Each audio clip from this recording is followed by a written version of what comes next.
No matter what soil types you have on your place, whether you've got sandy soil based on granite rocks or river country with loamy soils up into shallow rocky soils on hills, or even heavy clay soils based on volcanic rocks, the topsoils you're managing, they should be alive.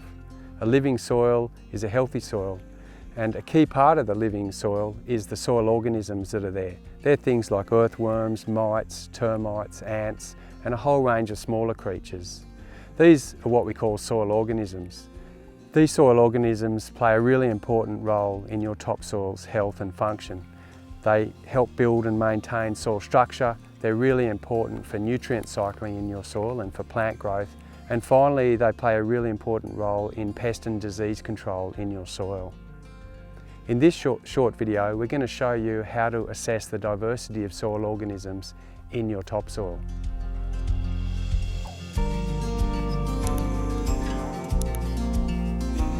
The equipment you need to do the soil organism count is pretty simple. You just need a tray that you can spread the soil out on to do the soil organism assessment. You need a magnifying glass, or a couple if you want ones of different strength, so you can look a bit closer at what you're trying to ID. You need your cube of soil, obviously. You'll need a stopwatch, so a smartphone will do that if you don't have a watch on your wrist. And you need a soil organisms ID chart, which you'll find online and in the RASH manual. Finally, a spade and some water to wash up after yourself if you need to. And if you're really keen and you want to investigate more into the soil organisms that you're finding, then field guides to insects. There's a couple of them around that you can use to help you further your knowledge on the soil organisms that you find. Now that you've got your monitoring site sorted out and all your equipment's ready, you can begin to do your soil organism diversity assessment. The first step is to get your soil sample, and that involves digging a cube of soil. Ideally, you want a soil about 20 centimetre by 20 centimetre cube, but if you just get 10 centimetres, that's going to be fine. So with your spade, you're just digging out a 10 by 10 or 20 by 20 intact cube of soil. Once we've got our cube of soil, the second step is to actually get our soil sample out of that soil so we can do the actual soil assessment on it. And that involves getting your cube and carefully just getting the top 10 centimetres or so of that soil sample. That's where we want to do our count, because that's where most of the life is, in that top 10 centimetres. We don't need the whole cube, however, we just need half of it. So we're actually looking at a 20 centimetre by 10 centimetre section from that top 10 centimetres or so. You can do 5 centimetre depth if you want as well. So I'm just carefully breaking that cube in half to give me my soil sample. So here it is. So this is what we're going to do our soil organism count in. So now I want to spread that soil out. This is step 3. I want to spread my soil out on my tray, ready to do the assessment. So just carefully break open your sample and spread it out on your tray. You want to break it up fairly diligently so that it is quite broken up. You don't have too many big clumps or clods. You want to be spread out, and if there's any grass, you can always get rid of the actual grass on top. Once you've spread the soil out, just get rid of that top grass so it's not in your way. So now we've got our soil ready, and the key thing is here is that we've spread it out so that there's some spaces between the soil. That's really important. Now it's time to assess the diversity of soil organisms in here. And in this approach, under the RASH approach, the Rapid Assessment of Soil Health Soil Organism Count, we do a 5-minute count. So we have our magnifying glass and we get full light. It's important to do this in really good sunlight, and we can now start to look for soil organisms for 5 minutes. And all we're trying to do is see how many different types of things are there. You don't need to be a soil insect specialist or entomologist to do this. You're just looking for what different types of things are there. One of the really important things with this activity is to have some patience. You need at least 1 minute's patience, and I know that's difficult for a lot of people.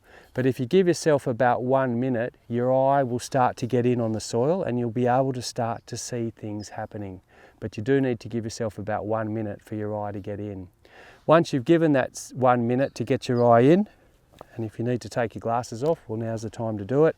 You can start to carefully move it every now and again, just gently exposing new areas of the soil.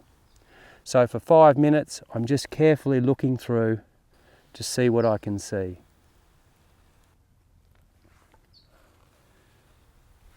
So just looking through here, I've been able to see some ants, and there's a beetle there and an earthworm. I saw an earthworm before. So I'm just carefully looking through for 5 minutes. Every now and again, I just slowly move the soil to expose some more light to the soil organisms, and that tends to get them to move and you can see them more easily.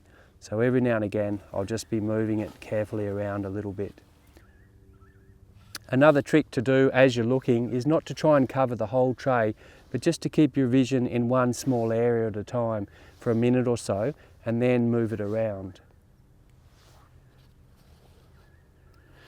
Now that the 5 minutes is up, stop the clock, and I've made a note as I've been going through here of the different types of things I'm seeing. So I've just made a record of them down on my record sheet or just on a bit of paper, and so now I can count how many different types of things I've seen.